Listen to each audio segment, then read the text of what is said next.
Hello, आता आपण बघूया लग्नानंतर होईलच प्रेम याचा एपिसोड रिव्ह्यू. इकडे रम्या तिच्या विचारांमध्ये गुंतलेली असते. तेव्हा वसू तिथे येते आणि रम्याकडे बघत असते की रम्याचं काय चाललं आहे म्हणून. तेव्हा वसू बोलते की काय गं रम्या. तेव्हा रम्या हातातनं मंगळसूत्र दाखवते. तेव्हा वसू थोडी चकित होते. तेव्हा रम्या बोलते, आई, भातुकलीच्या खेळामध्ये पार्थने मजाकमध्ये घातलेलं माझ्या गळ्यातलं मंगळसूत्र. तेव्हा रम्या ते मंगळसूत्र गळ्याला लावते आणि बोलत असते की आई, आता फायनली पार्थ माझा होणार. मी हे मंगळसूत्र गळ्यात बांधून फिरेल. तेव्हा वसू बोलते, नाही रम्या, अजून नाही. थोडा दम धर बाळा. तुला माहिती आहे ना, घाईघाईमध्ये आपला नेहमीच घात होत आलेला आहे. तेव्हा रम्या बोलते की आई, किती दिवस थांबायचं. आई, एकदा का त्या जीवा आणि काव्याचं अफेअर पार्थ समोर आलं ना, तर पार्थ ॲटोमॅटिकली माझंच होणार आहे. तेव्हा वसू बोलते, हो बाळा. तेव्हा तेव्हा रम्या बोलते, आई, हा हुकुमी एक्का नक्कीच मला पारची राणी बनवून देईल. तेव्हा वसू बोलते, हो बाळा, पण थोडा पेशन्स ठेव रम्या. आपण सगळ्या गोष्टी करूया, पण काय, आपण पडद्यामागून सगळ्या गोष्टी करायच्या. सगळ्यांना असं वाटायला नको की हे सगळं आपण केलं आहे. तेव्हा रम्या बोलते, आई, आता जर माझा हाततोंडाशी आलेला घात जर कोणी घेतला ना, तर मी काय करेल काय नाही मला काहीच माहीत नाही. तेव्हा रम्या कशी तरी वागायला लागते. तेव्हा वसू बोलते की रम्या रम्या, अगं थांब बाळा, असं काही विचार मनात आणायचा नाही.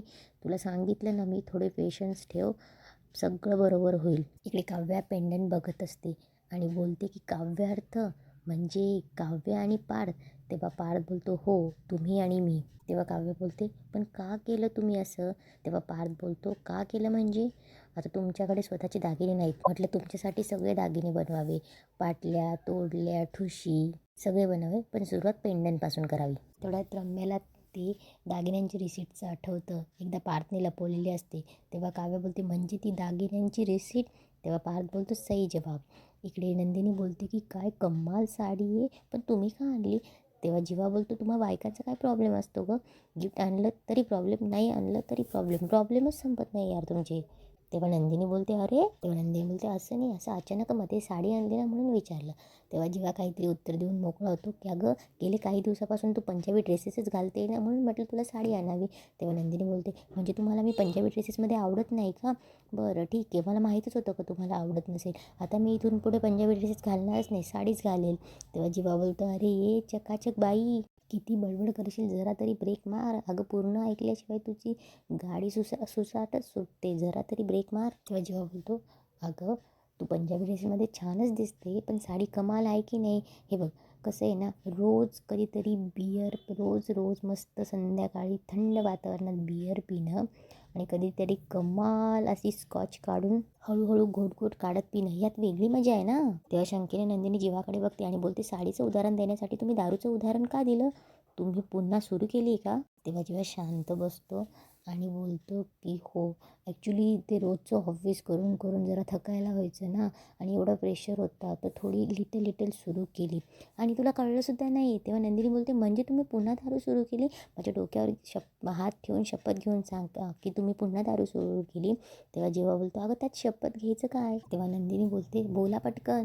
तेव्हा जीवा बोलतो की अगं त्यात बोलायचं काय. हे बघ, तरी मी माझ्या चकाचक बाईच्या डोक्यावरती हात ठेवून सांगतोय की मी दारूच्या थेंबाला स्पर्शसुद्धा करत नाही. जेव्हा हसायला लागतं तेव्हा नंदिनी बोलते, फिरकी घेत आहेत माझी. तेव्हा जेव्हा बोलतो, मग काय, माझी कोणी फिरकी घेतल्यावर मला पण थोडीशी फिरकी, मला कोणीतरी संशय घेतल्यावर मला पण थोडी फिरकी घ्यायलाच हवी ना. पण बघ, एक गोष्ट लक्षात ठेव, मी तुझा शब्द कधीही मोडणार नाही. तुझ्या हातचा कडू काढा प्रेफर करेन मी, कारण की तो जास्त भारी आहे. तेव्हा नंदिनी बोलते, भारी तर ही साडी आहे. तेव्हा नंदिनी बोलते, थँक्यू. तेव्हा जीवाही खुश होतो. इकडे काव्याही बोलते थँक्यू. तेव्हा पार्थ बोलतो, आणा परत. तेव्हा काव्य बोलते, अहो काय झालं, द्या ना. तेव्हा काव्य बोलते, द्या ना इकडे, परत का घेतलं. तेव्हा पार्थ बोलतो, तुम्ही थँक्यू म्हणालात म्हणून. तेव्हा काव्य बोलते, बरं नाही बोलणार थँक्यू, आता तरी द्याल. तेव्हा काव्य बोलते, द्या ना इकडे, आवडले मला पेंडंट. तेव्हा पार्थ बोलतो, नक्की आवडलं आहे ना. तेव्हा काव्य बोलते, मला खूप आवडलं आहे. तेव्हा पार्थ बोलतो, चला तुम्हाला आवडलं म्हणजे. तुम्हाला माहिती, मला इतका कन्फ्यूज झालं होतं की मी आईलासुद्धा सजेशन विचारलं होतं. आई म्हणाली मंगळसूत्र कर छानपैकी, तर मी आईला म्हणालो की काव्याकडे मंगळसूत्र आहे. तेव्हा आई काय म्हणाली माहिती आहे, नवरा एकच असतो, पण मंगळसूत्र खूप सारे चालतात बायकांना. तेव्हा पार्थ बोलतो, खरं तर मंगळसूत्रच बनवायला टाकलं होतं, पण पेंडंट बनवलं. कारण माहिती आहे पेंडंटमुळे माणसाचं स्वातंत्र्य टिकून राहतं. तेव्हा काव्य बोलते 1 मिनिट, पेंडंटमुळे माणसाचं स्वातंत्र्य कसं टिकून राहू शकतं? तेव्हा पार्थ बोलतो काय हे पेंडंट तुम्ही चैनमध्ये सुद्धा टाकून घालू शकता, नाहीतर मंगळसूत्रामध्ये सुद्धा. तेव्हा काव्य बोलते अनिशा तुमच्याबरोबर बरोबर बोलते देशमुख. तेव्हा पार्थ बोलतो काय खरंच तुम्ही ग्रीन फ्लॅग आहात. खरंच समोरच्याच्या मनाचा किती विचार करता. थँक्यू. तेव्हा काव्या बोलते खरंच देशमुख मला खूप आवडले हे गिफ्ट. तेव्हा पार्थ बोलतो मस्त आहे मग. आता चला तर गिफ्ट्स दिलेले आवडतात तुम्हाला, तर आता पुढच्या वर्षभरात रोज एक गिफ्ट म्हणजे 365 गिफ्ट देईल मी. तेव्हा काव्याला लगेच जीवाने दिलेले गिफ्ट आठवतात. तेव्हा काव्याला लगेच गुरुजींचे शब्द आठवतात की गुरुजींनी बोललेले असतात की तुम्हाला एक सांगतो मुलांनो, जे पूर्ण आहे जे अपूर्ण आहे ते पूर्ण करा आणि नव्याला सुरुवात करा. तेव्हा काव्य बोलते म्हणजे पार्थला आता पूर्ण सांगण्याची वेळ आली, जे अपूर्ण सांगलं आहे ते. मी 16 डिसेंबरच्या आतच पार्थला सगळं काही सांगून टाकणार. इकडे नंदिनी साडी अंगावर टाकते तेव्हा जीवा बोलतो कमाल दिसते. तुला माहिती आहे या साडीमागे एक स्टोरी आहे. मी कॉलेजच्या इंटर कॉलेज कॉम्पिटिशनमध्ये जिंकलो होतो. त्यावेळेस मला 2 प्राईज त्यावेळेस मला प्राईज मिळालं होतं. तेव्हा मी 2 साड्या विकत घेतल्या होत्या. तेव्हा नंदिनी बोलते अच्छा कोणासाठी? तेव्हा जीवा बोलतो एक आईसाठी आणि एक बाबांच्या आईसाठी. तेव्हा नंदिनी बोलते आणि आईच्या आईसाठी नाही घेतल्या. तेव्हा जीवा बोलतो तिला साडी द्यायला मला वर जावं लागलं असतं. तेव्हा नंदिनी बोलते अरे असं काय बोलताय? तेव्हा जीवा बोलतो अगं आम्ही दोघं घट्ट होतो गं, पण ती लवकर वर गेली. तेव्हा जीवा बोलतो तेव्हापासून मी ठरवलं होतं की मी आयुष्यात 3च साड्या विकत घेईल. तेव्हा नंदिनी बोलते कोणासाठी? तेव्हा जीवा बोलतो एक आईसाठी, एक बाबांच्या आईसाठी. आणि जीवा उठतो आणि नंदिनीकडे जातो आणि तिला बोलतो की एक माझ्या मुलीच्या आईसाठी. तेव्हा नंदिनी लाजते आणि बोलते अरे वेडेच आहात. तेव्हा जीवा बोलतो 1 मिनिट. तेव्हा जीवा बोलतो तू लाजतेस, तू खरंच लाजतेस. तेव्हा नंदिनी थोडी लाजते आणि शांत होते आणि बोलते 1 मिनिट 1 मिनिट, आता तुम्ही मला गिफ्ट दिलं, आता मला सांगा तुम्हाला मी काय गिफ्ट देऊ. तेव्हा जीवा बोलतो असं थोडी असतं, मी तुला गिफ्ट दिलं म्हणून तू मला ते रिटर्न केलंच पाहिजे. असं तर त्या दिवशी मी तुला कपाळावर किस दिलं, तू केलंच का मला? तेव्हा ते दोघं शांत होतात. जीवाला लाजायला होतं. तेव्हा नंदिनी लाजते. तेव्हा जीवा बोलतो ते मी. तेव्हा नंदिनी बोलते होतं असं फ्लोमध्ये. तेव्हा जीवा बोलतो तेच तर होतो फ्लोमध्ये. पण मला सांग ना तुला मला गिफ्ट द्यायची काही गरज नाही आहे. तेव्हा नंदिनी बोलते तरी पण सांगा ना मला. तेव्हा जीवा बोलतो बरं मला जेव्हा काही लागेल तेव्हा मी सांगेल तुला, पण तुला ते तेव्हा द्यावा लागेल हं. तेव्हा नंदिनी जीवाचा हात पकडते आणि बोलते बरं तुम्ही जगातली कुठलीही गोष्ट मागितली ना तरी नंदिनी देईल तुम्हाला, हे वचन आहे माझं. तेव्हा जीवा बोलतो बघ वचन दिले तू मला, हे मी लक्षात ठेवेन. नंदिनी बोलते तेव्हा जीवा बोलतो आलो मी. तेव्हा जीवा गेल्यावर नंदिनी लाजते आणि बोलते मुलीच्या आईसाठी म्हणे. वेडेच आहेत. इकडे डायनिंगवर पार्थ आणि मानिनी बसलेली असते. नंदिनी त्यांच्यासाठी भजी आणि साबुदाणा वडे करून आणते. तेव्हा मानिनी बोलते अगं ते देख वाव क्या मस्त बनवलं आहे. तेव्हा पार्थ बोलतो अगं बेताने चवळीची शेंगे भोपळा होशी. तेव्हा मानिनी बोलते एक गप रे, तुझं बघ ना तुझी बायको कुठे? तेव्हा पार्थ बोलतो त्या थोड्या झोपल्या आहेत, थकल्या असतील ना त्या. तेव्हा नंदिनी बोलते हो दुपारचा सगळा स्वयंपाक तिनेच बनवला आहे आणि भजीचा पहिला घाणाही तिनेच टाकला आहे. तेव्हा मानी बोलते अगं पण ती झोपली, तिने काही खाल्लं आहे का? तेव्हा पार्थ बोलतो अगं भजीच्या पहिल्या गाड्यातल्या 12 भज्यांपैकी 6 भज्या त्यांनीच फस्त केल्या. तेव्हा ते हसायला लागतात. तेव्हा पार्थ बोलतो एकदम छान क्यूट मांजरीसारख्या खाताना इतक्या क्यूट दिसत होत्या ना. पार्थ बोलत असतो तेवढ्यात नंदिनी आणि मानिनी असं करते. तेव्हा पार्थ लाजतो. तेव्हा नंदिनी बोलते पार्थ काव्याचं फक्त नाव घेतलं तरी लाजतायत तुम्ही. तेव्हा मानिनी बोलते हो ना जरूर नवीन लग्न झाल्यासारखंच लाजतोयस रे, केवढा लाजतोय हां. तेव्हा पार्थ बोलतो इथून माझी शाळा घेऊ नका, परत मी माझ्या मांजरीचं तुम्हाला सांगणारच नाही. तेव्हा मानिनी बोलते नकोच सांगू, माझ्या सुनेचं खाणं काढतोयस तू, बिचारी तिने 4 भज्या जास्त खाल्लं तर बोलून दाखवतोयस. तेव्हा पार्थ बोलतो नाही काही. मानिनी पार्थला चिडवत असते तुझं सांग. तेव्हा पार्थ बोलतो आई काय सांगतेस तू? तेव्हा नंदिनी बोलते सांगा आई मला ऐकायचे. तेव्हा मानिनी बोलत असते की अगं लहानपणी हा इतका उपद्रवी होता ना, तुझं एक गोष्ट सांगू का? तेव्हा नंदिनी बोलते सांगा ना आई. तेव्हा मानिनी बोलते अगं मी ना योगच्या वेळेस प्रेग्नंट होती आणि मी छान असं गोंडस बाळाचं पोस्टर रूममध्ये लावलं होतं. हा आला आणि पोस्टर काढून टाकलं. तेव्हा नंदिनी बोलते का? तेव्हा पार्थ बोलतो मग हिचं असं म्हणणं होतं हिचं होणारं बाळ असं मस्त गोंडस वगैरे होईल, असं कधी असतं का? तेव्हा मानिनी बोलते हो बघू आता. तेव्हा मानिनी बोलते बरं बघू ना, काव्या जेव्हा प्रेग्नेंट होईल ना तेव्हा आम्ही बघू, तेव्हा ये माझ्याकडे मग बघते तुला. इकडे काव्याला खरंच उलट्या होत असतात.